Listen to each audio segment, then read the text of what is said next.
Fans de los Steelers, de los Pittsburgh, welcome once again to the BTSC, that's Behind the Steel Curtain, family of podcasts. You have the Steelers preview, fastly becoming one of the 9th most popular shows on our network. So with that being said, hello, my name is Brian Anthony Davis. You can call me Bad. And next to me is my good friend, one Davidson Schofield, the editor of Behind the Steel Curtain. Davidson, how are you, my friend? I'm warm. No, even better. I'm moist. You know, I was outside playing a softball game, come home, took the shower. I feel like George Costanza. Nah, man, it didn't take. It's still coming. You know, I can't. You just got that feeling. It was, dodging some thunderstorms out there tonight. And other than that, I'm here. I'm excited to talk to you guys. I guess that should be my answer. I need the moisture factor of one Dave Schofield just completely scrubbed from my brain. Thank you, Dave, for that mental image. Michael Beck, please do not describe yourself in that kind of manner. How are you, my friend? Oh, I'm thrown off now, but I'm still doing pretty good. Doing great, Brian. How are you doing? I am doing groovy. Love the lid, man. Check out that. Hey, I'm the one who pointed that out right before we went live, that's the new training hat. And then Bad tries to steal it. Are you hosting, Dave? No. Hey, I've got the power. I can knock you out of here real quick. But then you could crush all my dreams on the back end. So anyways, no, it's looking good. So that is the official training hat? It is, yeah. It when I saw it online, I was like, "Oh, that is pretty sharp. I think I want it." And then by fate, my Steelers lanyard that I had since like grade 6 and like for about 12 years now, decided to fall apart. So I was like, "Well, if I need a lanyard, I might as well throw in for the order for a hat too." So I put it all in, and here we go. Just looking sharp on the show now. New bucket for the show. When I was in grade 6, say these years, you say grade 6, 12 years ago. Terry Bradshaw was still on the team, and I'm not kidding. Well, I have to ask Michael a question though. Did you? And they were the same price. Please tell me you got the flex fit and not the snapback. I'll hide my hair because it's. There you go. You got the flex. Always looking sporty. Nice. Wow, we only have one person in the live chat. Doesn't seem like any eyes are on us as of yet. I checked it. We're on YouTube. There, the comments are coming up on YouTube. They're just not coming up on StreamYard. So they're there. So that's good to know. So, lots of things going on. Hey, we are inching closer and closer to professional sports with baseball coming in. We're going to be looking at hockey soon. A lot of news this week as far as what is going to be happening as far as COVID-19 and the NFL. The NFL owners, Dave, are willing to suspend training camp if there is no agreement by the Players Association. What are your thoughts on that? Yeah, that's an article I did for the website.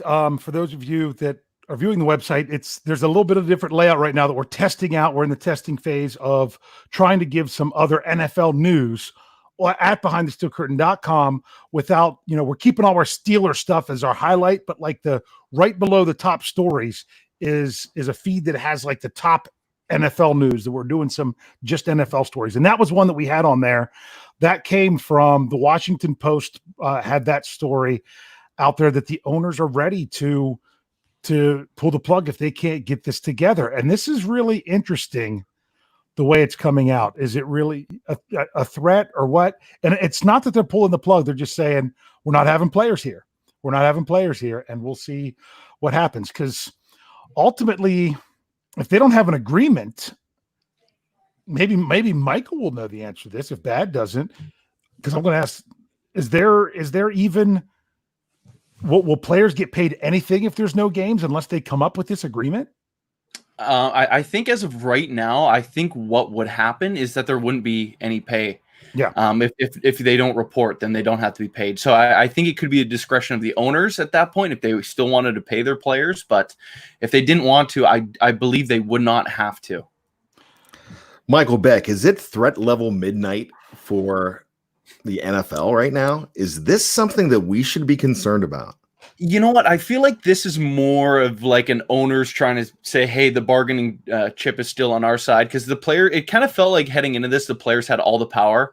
Just being able to be like, no, we're not going to show up. We're going to hold this over the NFL, and they gotta bend to every single demand. So football gets played this year, and you make your money. And now I think the owners are like, whoa, whoa, whoa, whoa, whoa. This is still our league. We essentially own you, and if you don't like it, then you're not playing. You're not playing our game. So I think this is just a way for the owners to kind of bring it all back and say, we have the final say here. This is on us. Dave, will there be any repercussions to this, or is this just news? I think it's just a fancy reminder of really how things go. And I kind of brought this up in the article. There's a few different things that I put my thoughts out there. One is the players can't strike. All they can do is say that, oh, it's not safe and we can file a grievance. They have to show up if the owners say show up. Because that's their contract. They signed that back in March. The only thing is if they don't have this, they could just say, oh, we're going virtual or whatnot. The big thing that I see with this is what people have to remember is it's a money thing. The NFLPA wants to cut the salary cap, or they want to take the financial loss from this season and spread it out over the entire rest of the CBA. So rather than have a massive salary cap reduction next year, that they want to say, we'll spread that out over the life of the CBA. It'll only be 10% of it each year. And it would basically, since the cap was expected to go up, with revenue or whatnot, it's not going to, but it wouldn't all be at one time. They take the revenue lost, and they're only taking a tenth of that loss for next year. The problem is the owners say, nope, we want to cut the salary cap this year and next year. We want it to spread it out now. That's a big thing. GMs don't want this. You're talking about cutting veterans. You're talking, most of the teams have everything with the salary cap now. You cut $10 million on the salary cap right now, Steelers are in trouble. A bunch of teams are in trouble that they're going to have to try to figure out some stuff. So the NFLPA doesn't like that because of the veterans.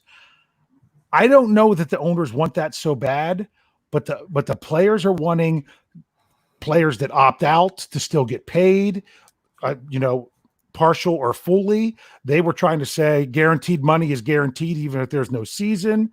There's all these other things. I'm sorry, I'm going on about this a little bit, but here's the thing to remember.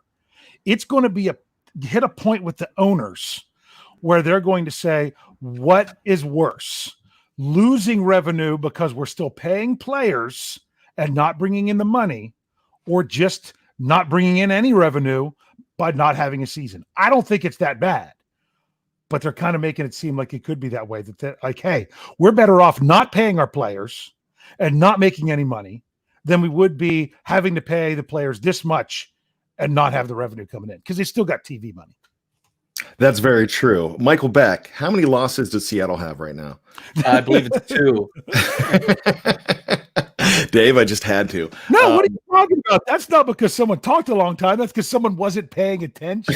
Mr. Brian Anthony Davis. Because we were talking a long time. Jeff was and you were like, I asked a question for like 8 seconds, and you were like, all right. Play the tape, Brian. Play the tape. I was enamored with the live chat because the most important aspect of our show are the folks in here and all the ones that are all of our BTSC family. So that's what I was enamored with several months ago when that incident happened that I will never live down. And here I just brought it up. So Michael Beck, are you considering this just a smokescreen as far as not just the payment, but the fact that they are asking for more testing? Do you think the testing is something that they're less concerned of and it's just all about money?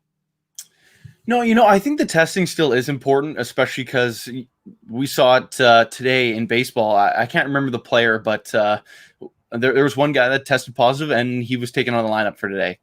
That's going to be the name of the game sometimes. If you're heading into a Sunday and Ben Roethlisberger 3 hours before the game tests positive, he's not the quarterback for the game. That's just what's going to happen. And it's going to be like that for every team. And I'm sure throughout the season, players are going to take a hit. It's not it's not hub city complete bubble shut off like we're seeing in basketball and the NHL. So there's going to be, I think, more times of contact for these players with outside fans, outside people. So I think it is still relatively important about all the testing and whatnot still has to happen, because it's a long season, and if someone's getting sick on a Sunday or even on a Monday, you're losing them for probably at least 2 weeks. And if that ran rampant throughout your entire locker room, does that mean you forfeit for two weeks worth of games, or are you guys disqualified for the season? Like, we don't really know what's going to go on there. So I think there's tons of stuff that still need to be ironed out. It might have already, it just hasn't been announced to us, but I can still see a ton of questions. Wow, the concussion protocol isn't as daunting anymore. I mean, because it'll be automatically 2 weeks. Well, that's great. So this is something that, when we're wanting to talk about football, and Dave and I have been talking, Michael, we've been talking about, when do we do training camp confidential? Because training camp's not looking the same. The season's not looking the same. We are talking about things that we have never been talking about. I was at a screen printing shop the other day, and this woman was printing masks, and she had to print 3,000 masks. And I looked at her and I said, bet you never thought in your wildest dreams that you'd ever be printing masks. And she said, yep, this isn't going away. Our world is just different. And that's exactly what we're looking at in the NFL. It's going to continue to look different. Topics like this are going to be on the forefront, but the bottom line, if they have a hashtag that says we want to play, they're going to find a way to play. See, and I was going to ask you this question, Bad. Do you think this move on the owners could have almost been after they did we want to play on, was that Sunday? I'm pretty sure that was Sunday evening. That's when that started. Do you think this is a response after a week of, hey, we're working with you, and they're wanting so much money that they're like, hey, if this is all about the money, we'll pull the plug and you don't get any money. Tell me how much you really want to play. Do you really want to play, or do you want to get paid? Because they're trying to make sure they get paid, even if they don't end up playing. They want once week one comes. This is a report. I don't know if it's true, but one of the reports said that once they play 1 week, that they get their full salary for the season. That might have already been off the table for a while. But when you're talking about things like that, it can be frustrating. I think they're really close, but they're just, both sides are really stuck on what they're doing. Now, to me, this opens up a whole new avenue when you bring that comment up. So my question is, how much incentive is it really for the owners to have a season? Because if you're the New York Giants or the New York Jets, right now that you're not getting revenue. The only revenue that you are going to be getting is from Geico or a big company that's advertising in your stadium, but you are not going to get any fans in the stands. And we're seeing other teams pulling out. What's going to happen. Let me rephrase that. You can probably write the script right now, what's going to happen in Florida, in California, in Texas, and that affects 8 NFL teams in just those 3 states. So when you're looking at those states alone, and the other teams that are already saying, hey, you're going to have masks, you're going to be in the stadium. The Steelers came out. I have it right here. They came out with their big protocol of what they're going to do as far as keeping everybody healthy. But that's something that may go by the wayside too if we continue to spike. So it's going to be interesting to see what happens, and we will stay on top of this. But the most important thing is to talk about football, and that's something we're going to do. But before we do that, we're going to talk about names. And, names have been an issue. And finally, a Washington-based team has a name. And that name is the Seattle Kraken. The Kraken. Go ahead, Michael. Go on, Michael. This is your wheel. Release the Kraken. Sorry, we had to steer off the NFL for just a little bit. We had to do a swerve. Yes. So the Seattle Kraken of the NHL. I have not seen the logo yet. I saw the logo. Wait, are they green and gold? Are they going to be what? I don't even know what their color scheme is. Navy blue and turquoise. I was going to say turquoise was one of them. And interesting. Isn't that pretty close to what it is in Vancouver, right next door. Blue and green for the Canucks, but Pacific Northwest, you get a lot of blue and green. And originally, I thought maybe the Canucks might go back to their old black, red, and yellow jerseys that they wore in like the 80s and 90s, but just kind of like it's more Seattle. Seattle's always been green and blue, but for everything. So, green and gold with the Sonics. And before they brought the orange into the mix, so I thought maybe they would do something like that. Looking at the Sonics, but of course the Seattle Seahawks always loved their color schemes. Even they've changed throughout the years, but they've always been cool. So that's really interesting. But back to the NFL, yes, and Dave wrote the article and put it out there. The Pittsburgh Steelers on December 6th will be playing who, Dave? The Washington football team. So really interesting. That is their official name, the Washington football team. So I have to admit, someone said, why couldn't they say Washington team football so they could be WTF? But that would have been nice.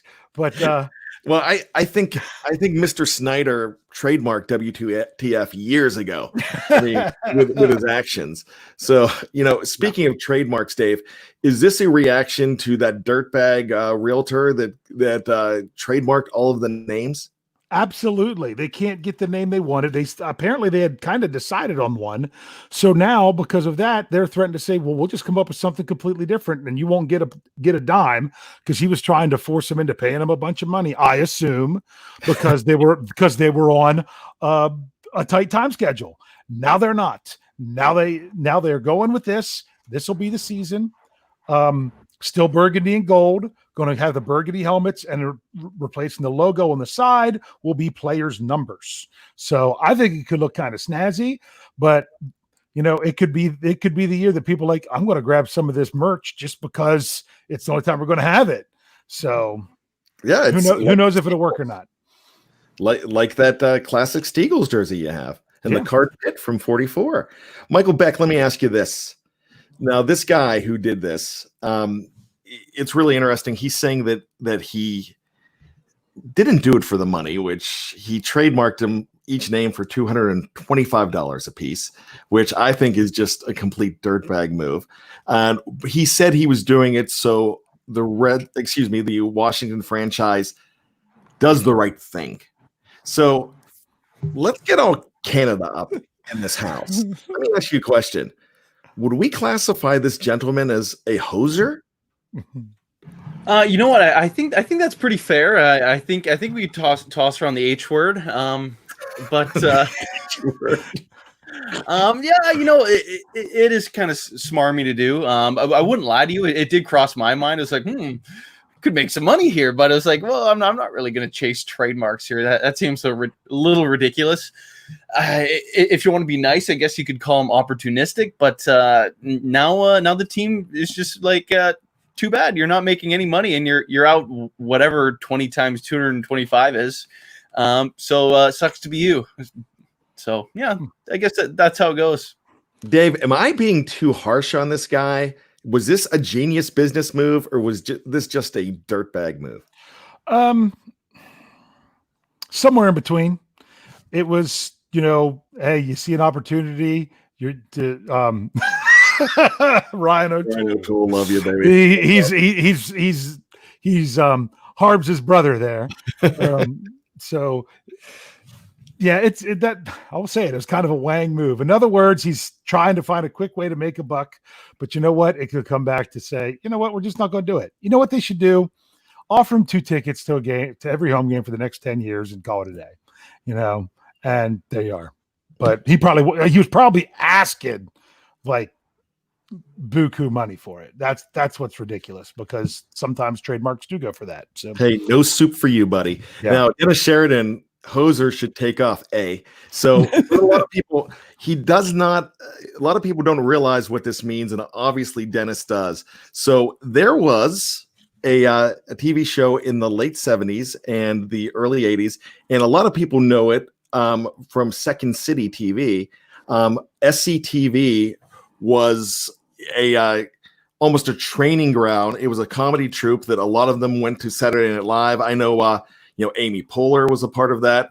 Bob and Doug McKenzie were characters that had a show about, they were completely Canadian with all of the Canada stereotypes, and it was really funny. And they would all say "take off" and call everybody hosers. And they even had a song called "Take Off" that went to number 17 on the Billboard charts in 1982, with the chorus sung by Canada's finest, Geddy Lee of Rush. So if you have a chance to check that out, "Take Off" by Bob and Doug McKenzie. It's actually a pretty clever song. It was a really good comedy album as well. And these guys just wanted some beers. So I'm glad Dennis brought that up. And it's always great to talk about Canadian comedy. And I did that on purpose. Michael, the Kraken, after 2 games into the season, what are they going to have for a record?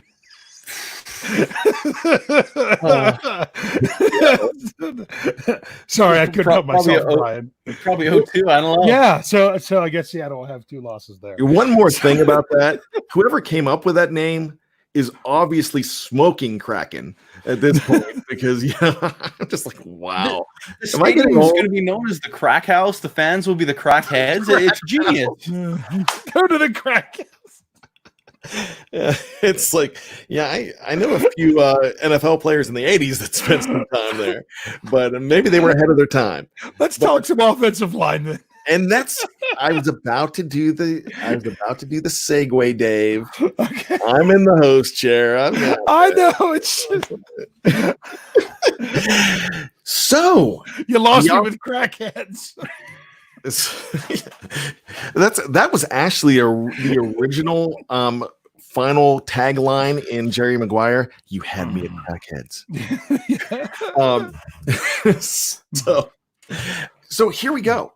We're actually going to be doing this the next 7 or 8 weeks as we get ready to line up the season. We're going to be talking about different units, but what we really want to talk about is who is the cream of the crop on each unit. So we're going to talk about the offensive line. You have 3 Pro Bowlers on that offensive line. You have a 2-time Super Bowl winner on the offensive line, albeit he's not starting yet.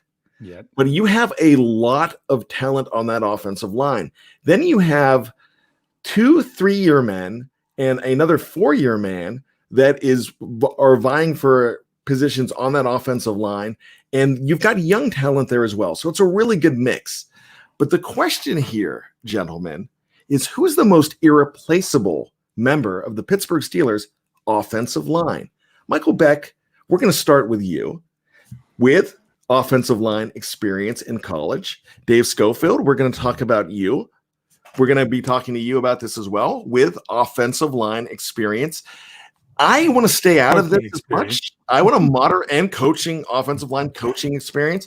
And I want to stay out of this because my turn as an offensive lineman for the American Outfitter Eagles in 1983 and 84 was so epic that I do not want to step on your feet and belittle you in any way. So, fellas, take it away. Michael Beck, we'll start with you.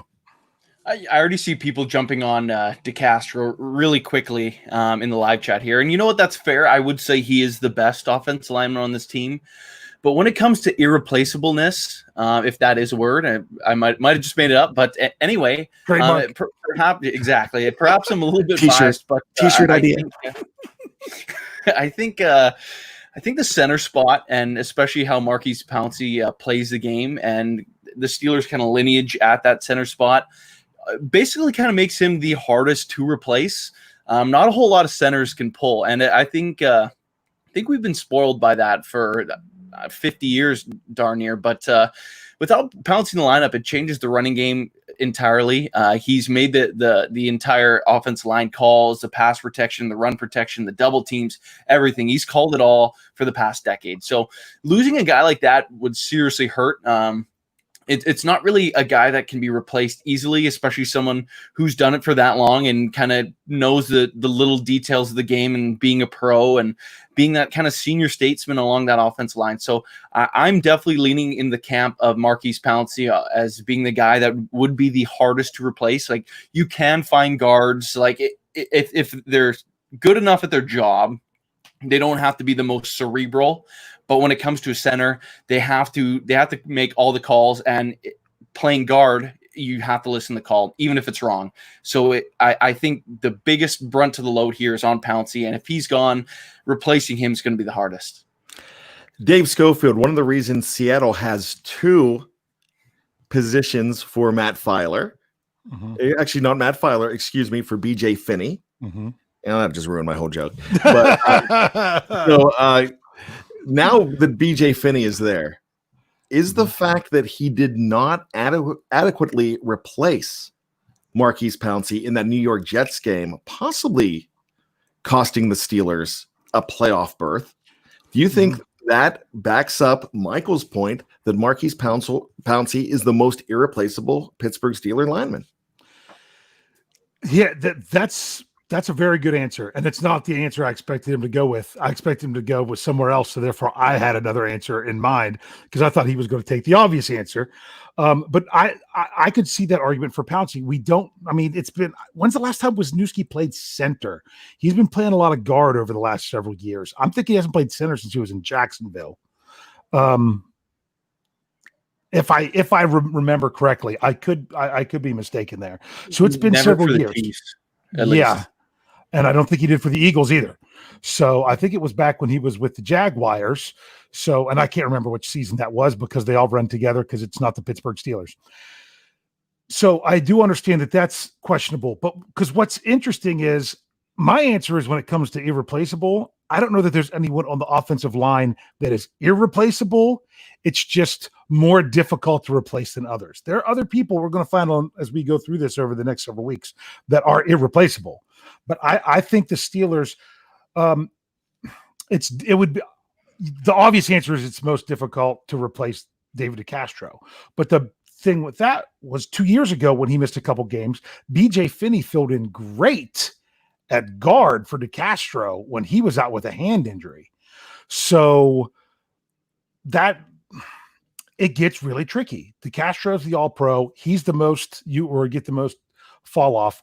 But Brian, were you going to give an answer or should I give my other one?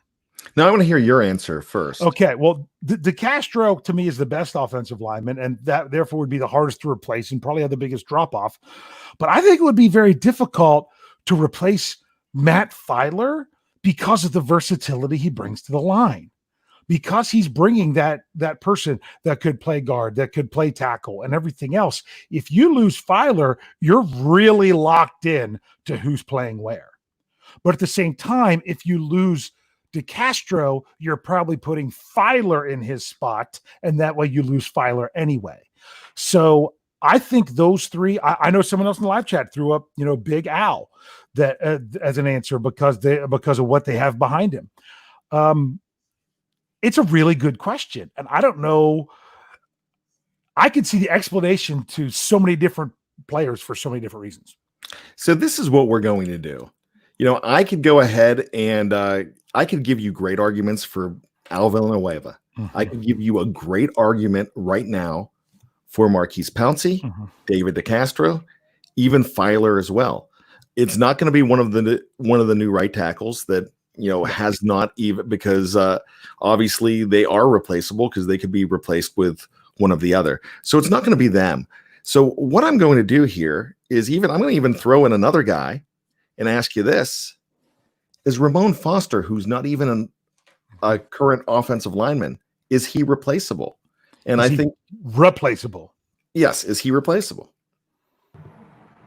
Honestly, I think because Matt Filer's slotting in there, I would suggest that he could be, because I think Matt Filer has the potential to be the best offensive lineman on this team moving forward. So in that case, I think it's possible. But that's just the P word, potential. Dave, do you really think that Matt Filer, we've seen what he's done at tackle. Is he going to jump over all the way to the left side, that very important left guard position? Do you think that he is a great replacement, or do you think he was just the next man up? I think he's a great replacement. I think Ramon Foster is replaceable. The 2019 Ramon Foster. Did age caught up to him? Even in 2018, I still thought the Big Ragu was great. And it's not that he was bad in 2019. You just saw the writing on the wall that you get to a point, and I didn't feel the same way with Pouncey like I did with Foster. I honestly think that Matt Filer might have been their preferred player to play left guard had there not been Ramon Foster. I mean, for one game they had BJ Finney, but then they moved Filer down there. But the problem was they didn't know as much as what they had behind Filer at tackle. Now you're like, well, what do? You kind of got unknowns either spot. I know the Steelers are saying they're going to start off with Filer at guard and have that be a tackle position. Notice they said to start off. I really think it's going to be who steps up, because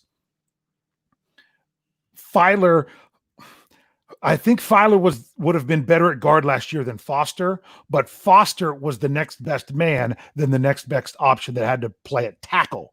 So therefore, it was a better combination to have Foster at guard and Filer at tackle. So that's like I say, it's the Matt Filer factor. Okay, I like the Filer factor. Filer factor. I say that a few times. Filer factor. No, I'm done. You would have been good. I thought you had it. So this is what we're going to do right here. This is nothing. I have not discussed this with you fellas before the show, but I think we need a pecking order here. So let's start with number 4. I'm going to ask you who is the 4 through 1. Let's rank these guys as far as irreplaceability. Now, Michael Beck, we're going to start off with you with number 4. Then we'll go to Dave. We're not each doing our own. Yeah, we're going to go to you for number 4. Sorry, I thought you said his 4 and I had to say 3. I got you. I'm good. Okay, so for number 4, I think for me comes down to Big Al. Just unfortunately, he took a step back and regressed a little bit in 2019. I've said it before, but he did face a completely brutal attack of pass rushers. So he could step up again in 2020 and surprise a lot of us. But I really think Big Al is probably the most replaceable and the next one to be replaced. Dave, your Quattro. Agreed. 4 is Big Al. He didn't have as bad a year last year as what people realized. He was ranked just behind Filer for everyone that thought that Filer was doing great when it came to like PFF rankings. So that's my number 4 as well. I'm going to go 4 Pouncey. Okay. Ooh. And I'm just going there for the fact that you have the possibility of Wisniewski stepping in. If you have, we've had a few seasons. We had 2015. We had 2013 when he was gone for the season. Now, he was definitely not irreplaceable in 2010, where I still think Doug Legursky cost the Steelers a championship, and that injury to Pouncey in the AFC Championship game against the New York Jets cost the Steelers a championship as well. But for 2020, for 10 years later, I think it's Pouncey at this point. I still think he's going to have a good season, but I don't see you replacing a left tackle as easily as you can replace a center, especially when you have depth on the offensive line. So let's go to you, Dave. Yeah, let me go next for number 3. That's what we're going to do. I'm going to agree with you because it's the same person. My number 3 is Marquise Pouncey. And like I said, the biggest reason I put Pouncey ahead of Big Al is, number 1, Big Al is older. Although Pouncey's been playing longer, Big Al is older, but that the backup center right now, as we understand it, is Wisniewski, and he hasn't played center for a long time. That's the only real separating point for me. So I go Al 4, Pouncey 3. Michael Beck, number 3. You know what? I think our lists are going to be very different. I'm sitting here weighing the other 3 names, and honestly, I think I'm going to throw Matt Filer out there because he might be someone that actually has to be replaced this year because his contract's expiring. But he is also, I think, because of his maneuverability along that offensive line, they've been able to stick guys in whichever position. And just say he does get hurt, then Wisniewski's going to play, and whoever wins that tackle spot's going to play. So did he really show great strides last year? I'd say yes, but is he replaceable in terms of my kind of thinking of the game? I think that just the communications of center and then how great DeCastro is. I think right now that slots him at 3. Let's get this straight right now. When I put this list together and when I put this topic together and we discussed this amongst ourselves, This is not a list of the best linemen on the Pittsburgh Steelers. This is the most irreplaceable. Yeah. That's why I put Pouncey at 4. I think now if we had the list of the best, Pouncey's a lot higher than that. And that's why at number 3, despite his age, despite the youth of Matt Filer, I'm putting Filer at number 3 as well. And the reason I'm doing that is because you could bring Wisniewski in for either one of these guys, Pouncey or Filer. You can go ahead and do that, and we've seen it work. 2 out of the last 3 Super Bowls, it's worked with Wisniewski coming in. You also have the fact that you were able to move Filer over because you have 2 guys that the team believes in. Not everybody in the live chat believes in Chooks and Zach Banner, but obviously the team believes in them for that right tackle position. So these guys could be replaced more. So my number 3 is Matt Filer on the replaceability factor. So let's go back to Michael here. And Michael, let's go ahead and take a look at your number 2. All right. So then by default there, since we revealed number 1 a little bit earlier, David DeCastro. I think DeCastro has been arguably one of the best guards this team has ever had. He is an outstanding force. He right now ranks behind Faneca, I think, in my books, in that kind of hierarchy. But if he adds a Super Bowl, adds on to another couple All-Pro teams, another Pro Bowl team or 2, I think he's a Hall of Famer. I think he's close as it is. And I think right now to replace Big Dave, I think it would be pretty tough because of what he's able to bring, how athletic he is, how good he is in pass pro. He's typically not beat. And I think he's a guy that should absolutely remain on this roster for as long as the Steelers can keep him there. He is a talent, and I think he's someone that would be extremely hard to replace. I would love to throw a wrench in this whole thing right now and say, hey, DeCastro versus Alan Faneca. But that's for yeah. That would be a fun show. Mm-hmm. Dave, what do you think? Number 2, I have Filer, and I want to throw, give a Dave answer. Throw with stipulation here. This is right now, because the reason that I think Filer is ranked up there as number 2 right now is because of his versatility to play either of those spots, and they haven't decided where they're playing him yet. They say it's left guard, but we know that's not set in stone.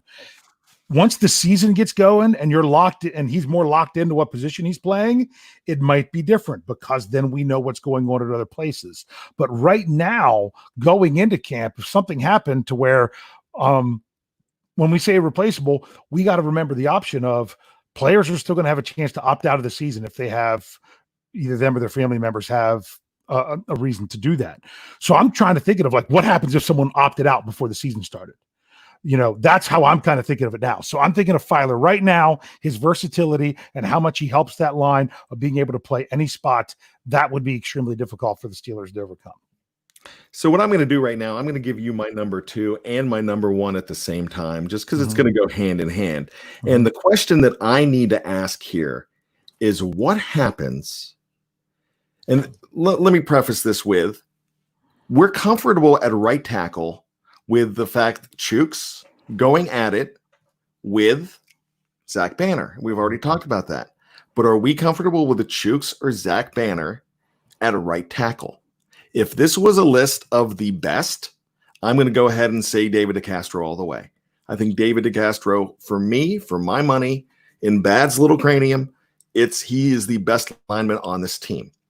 But as far as a replaceability factor, I think the toughest guy right now at this moment, like Dave said, at this moment, I think it's Al Villanueva. So I have to go number 2, David DeCastro, and number 1, Big Al. Just because even though he took a step back, I don't want to see life without Big Al. I don't want to see life without any of these guys, football life. But I think I would miss the most. The Steelers would miss the most Villanueva being gone, even if you think that he took a step back last year. Brian, that's a good point. That you don't want. You want it to be right now for right tackle, whoever's better, Chooks or Banner. you're not wanting to have to go into this season with it being Chooks and Banner. That's what you're saying? Absolutely. I totally see that that's a pretty good point. That's a pretty good argument there, Bad. So let's go with we know you were number ones, but let's give them justice before we wrap this up. My number one, Zach Banner. No, because he's hilarious and was on the show and really cool guy. But no, Marquise Pouncey again. I think the center spot, having played it, I think it's a really important position, especially someone who's been there for as long as Pouncey has, for his ability to diagnose defenses, to call out those run double teams, the protections, who's pulling on a certain play, how they're working their offensive line, the pass protections, their sets and whatnot. That all falls on the center, and I think Pouncey's been one of the best to do it, and that's why he's been in the league and will be over the league for well over a decade. Dave. Yeah, just to comment on Michael's, I could see that. I like seeing other people's points and seeing why they're making it and where they're coming from and saying, wow, that's a good point. Because I think the biggest fear of why they want to put Filer at guard is Wisniewski hasn't played 16 games in a season for a while. So he's a guy that you don't mind having a call on him for a good portion of the season, but you wouldn't like to have to do it the whole time. So to have to say you lose Pouncey and then they'd have to go out and have to find another answer for center because they'd probably need more of a backup. That's a really good point. But I've got to go with the guy who's really the best. And it's not that they wouldn't have guys that couldn't step up. It's not that they didn't draft draft another guard to have this past year. That's the position they chose to get younger at in the 2020 draft. But David DeCastro, I do think being your best lineman makes it harder to replace. Doesn't mean that you don't have a body that can't go in there and do a good job, but it's all about fall off. It's that when I was talking about Filer possibly being better, would have maybe been better at left guard last year than Foster, but yet they needed him at tackle. Imagine you just give, whether you use PFF numbers or not, you give every lineman a score. If you add up the numbers, the 5 numbers, you want that number to be as high as possible. Sometimes it's difficult. I mean, think about teams that have 2 fantastic quarterbacks. You can only put one on the field at a time. And sometimes that's what happens with the line.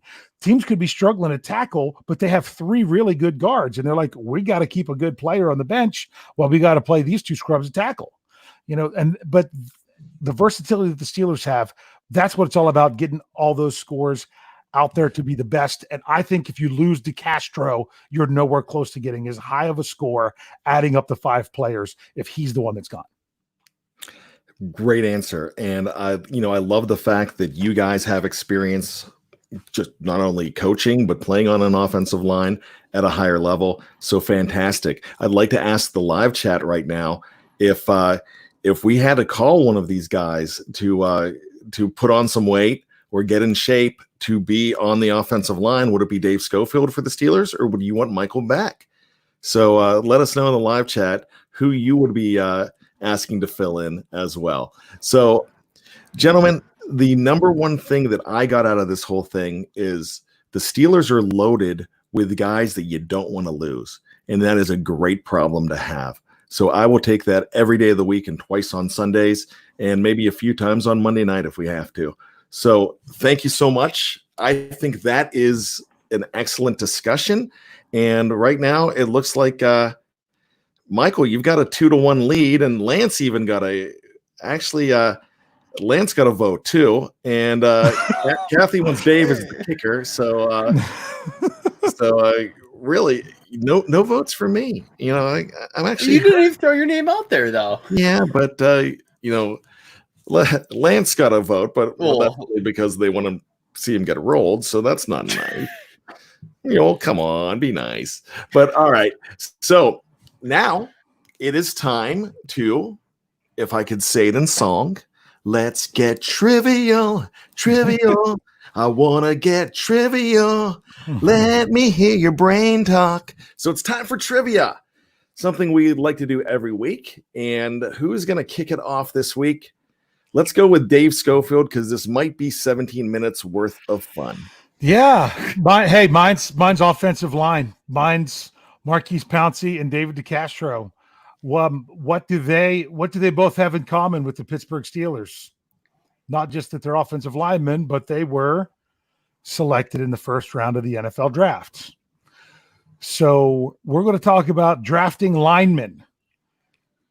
We're going to talk. We're going to go post merger. Okay, we're going to go 1970s. We're going to go when the Steelers were in the AFC. How many? Or no, not just how many. I'm going to tell you. The Steelers have drafted 8 offensive linemen in the first round since 1970. Yes, we know 2 of them: David DeCastro, Marquise Pouncey. Who are the other 6? Easy. Alan Faneca.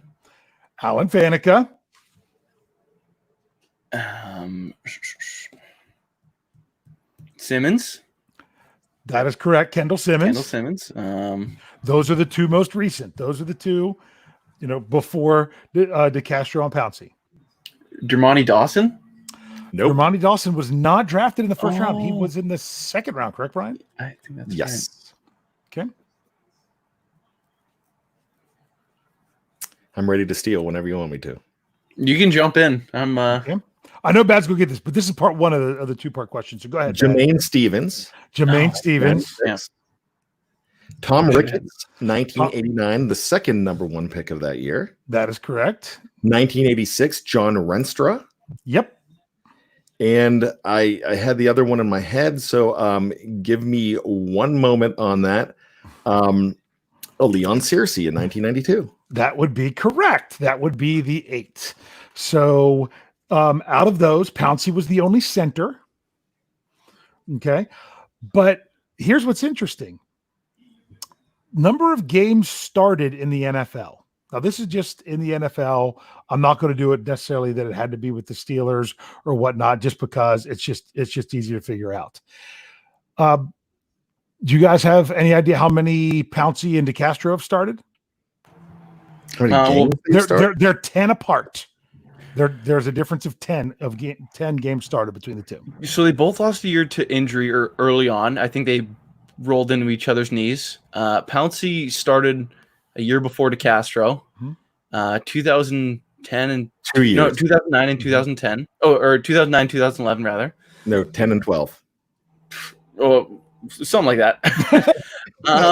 All right. Anyway, but that would put Pouncey right around, I want to say 135, and then DeCastro right around 125. Then, if they're apart by 10 games.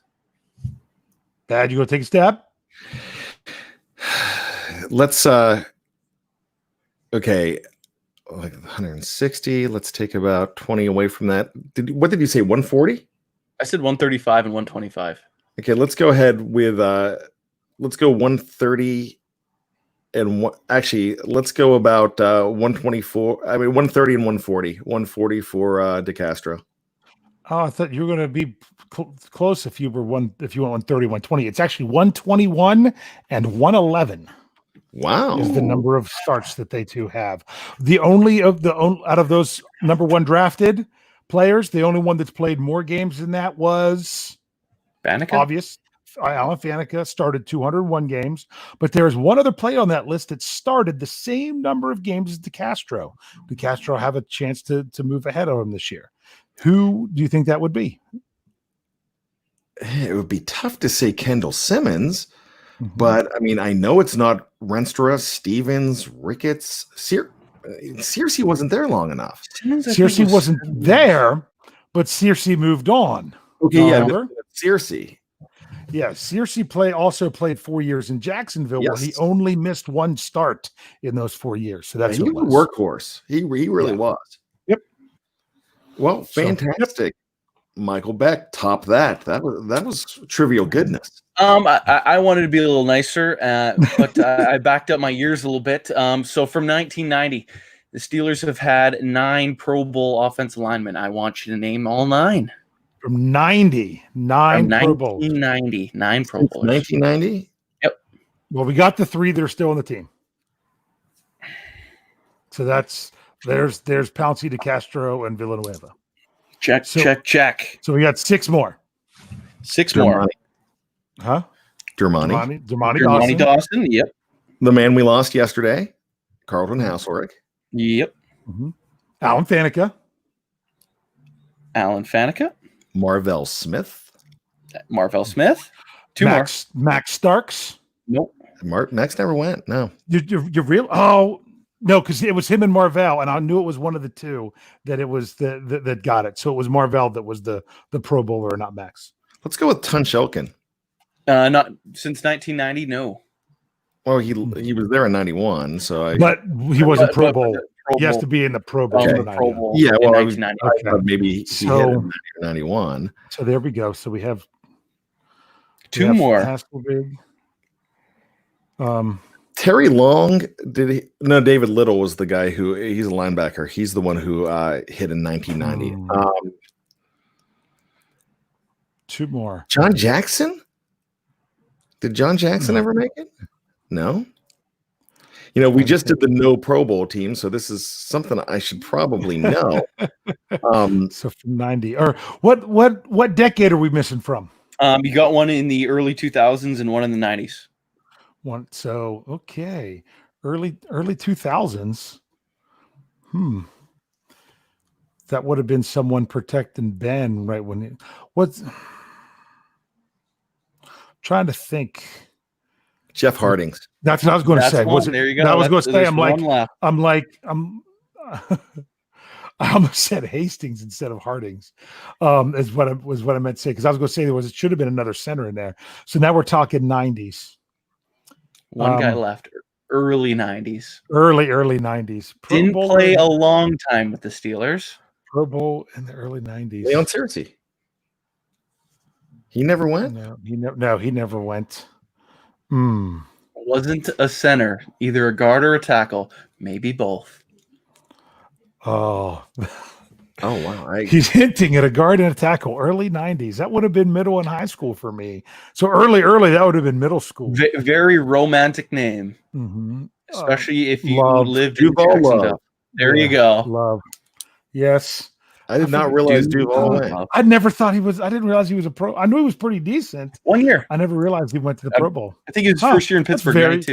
That's very good. Not drafted by the Steelers, drafted by the Los Angeles Rams. Correct. Very interesting. Guys, fantastic trivia. I am going to hold off on my nonsensical trivia this evening, and we'll just come up with something completely bizarre next week. But great job. I love the trivia. I like getting the brain cranking. So cranking or cracking? Gotta get it. Release the Kraken. Release the Kraken. The Kraken has been released, and I had a nice joke about that earlier on. I'm not going to bring that back up on the show. But hey, anything going on the next couple of days? What are you looking forward to, Editor Dave Schofield? What, you mean when it comes to the website? Yes. Oh, it's hard to say as we roll into the weekend. There'll probably still continue to be some news with the NFL, just with stuff going on between the NFL and the Players Association. If they get everything set up for training camp to start, we are not doing our big training camp confidential rushing whenever players, report for a COVID test and go home and have virtual training camp for 2 days. That's not really much to get hyped over. So we'll be holding off on that until we can really get them out there, maybe in pads, and know what's going on. But there are still two more rookies, 2 more draft picks that we haven't got a report of them being signed. We've got 4 of them so far, with Claypool, Highsmith, McFarland, Brooks. Yeah, that would be 4. Yeah, so that would be it. So we should be getting those. Carlos has not signed yet, and neither has Kevin Dotson. Yeah, the 2 linemen, both offensive and defensive. So there'll be news coming on that. And basically, we always have various little breakdowns. Michael's still continuing on. It's still a 90-man roster. You're trying to squeeze it out as much as you can. Hopefully they might take. He's hoping guys that get released have last names that start in the first half of the alphabet, so that way it's already covered. He doesn't want to lose anybody else. So, so of course, it's your one-stop shop that you can come in and we've got commentary, we got other stuff. We had an article today that a couple people read about Mr. Third and Fifth, unofficially retiring and then unofficially unretiring. It was, kind of looking at that a little bit tongue in cheek with there, but lots of good stuff. Michael had a great article today about fullbacks, teams that have success with fullbacks, and can Derek Watt help the Steelers be one of those? So that was some good stuff. Make sure you're checking it out. It is your one-stop shop for all things Pittsburgh Steelers. Yeah, so definitely check out the written word of Michael Beck, Dave Schofield, Jeffrey Benedict, a lot of our other fine authors as well. Every once in a while, I get up the gumption to write something, and I'm going to finish up my uni series, my numero. Three to go. Three to go. Who are going to be the top three? Only Bad knows right now, and Dave, if he peeks at my list, I know. Yes, I know. I've been working on this forever, since like the 2017 season. So, podcast platform tomorrow. It's I Said It with the incomparable Lance Williams. Tony Defio brings you Steelers brunch on Saturday, and then you have Michael Beck and Lance Williams in the unnamed show, the yet to be named show. The artist formerly known as the Homer and the Hater. What's it going to be? There's throw out ideas. Release the Kraken. It is not going to be Release the Kraken, but hey, if that's what you want, that's what you want. Before we get on out of here, Kathy Ford, she just mentioned and a $5 live chat. Thank you so much, Kathy. Great subject. I think I'm an O-line fan from that cool movie, The Blind Side. He was a Raven though. He was a Raven that was offsides a lot. Thanks for bringing that up. And but that was a pretty good movie. Sandy Bullock got her Oscar out of that one, and really interesting stuff. Which I think Michael Orr kind of regrets that movie. And I saw a story today about that. He's really trying to correct all where they Hollywoodized it and didn't really follow the story at all. So no, I'm not that guy. I don't want to be that guy. But my wife, who's not a huge football fan, who became a football fan because of me, saw the Michael Lewis on the Today Show and decided to read the book. And I read it after her. I read it a little bit after her, and the book was fantastic. And the book was a whole lot more realistic, and that kind of tells you more of the story. And I don't think he has disputed anything that went on in the book. But Kathy, thanks for that $5. It's always cool to talk about legends of football, even if they are a Baltimore Ratbird. So with that, I want to thank everybody who came into the live chat tonight, everybody that's going to listen to the show on any streaming platform that you wish. You're going to type in BTSC and you're going to find all of our shows there. So make sure you download it. We can't do these shows without the support of you. So thank you so much for everything you do. And you keep us going. You keep this party going. So thank you so much. For Dave Schofield, my name's Michael Beck. No, it's not. For Dave Schofield and Michael Beck, my name's Brian Anthony Davis, and I need some sleep. So Dave, take us out, my friend.